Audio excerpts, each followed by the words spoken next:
Moulay Hafid, ancien sultan du Maroc, vient de mourir à Enghien-les-Bains, où il s'était retiré en 1925. Voici l'ex-souverain au studio Pathé Cinéma à Vincennes en 1912.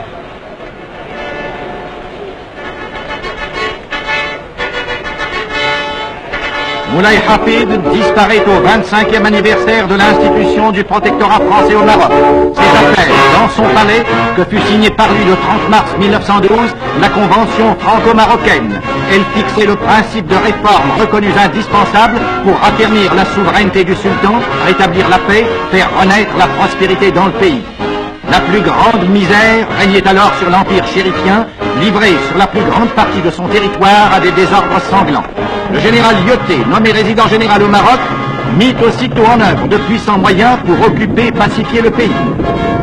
La conquête de Taza ouvrit le chemin de l'Atlas, où s'agitaient de redoutables tribus rebelles. L'occupation de Taza permit aussi de réaliser la liaison avec l'Oranie par chemin de fer à voie étroite.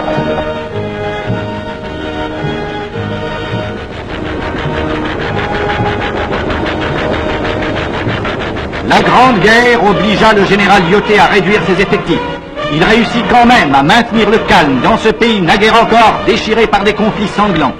D'autre part, il entreprit d'organiser l'Empire et de mettre en exploitation son sol et son sous-sol, de construire des ports et de créer les œuvres sociales qui furent souvent plus efficaces que les armes dans l'œuvre de pacification.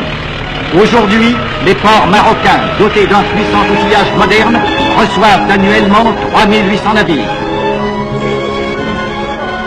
Plusieurs barrages ont été construits pour l'irrigation et l'électrification du pays. Cette électrification se développe à un rythme accéléré.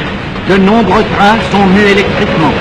Le réseau de chemin de fer en service atteint une longueur totale de 2700 km et des lignes nouvelles sont en voie d'achèvement.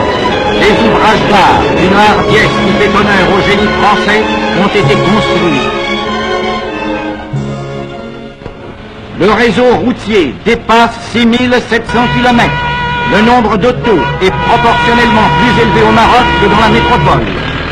10 millions d'hectares ont été défrichés et mis en valeur par la collaboration franco-marocaine. Le Shtel compte à ce jour plus de 12 millions de têtes.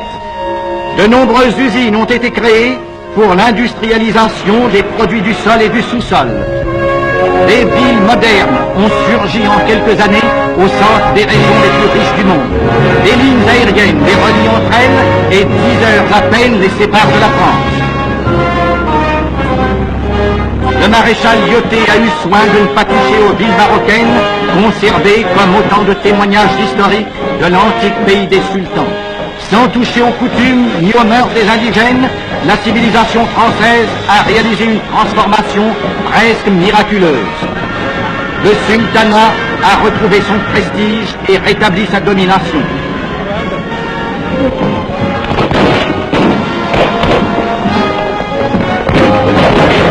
Telle est l'œuvre accomplie en 25 années de protectorat au Maroc.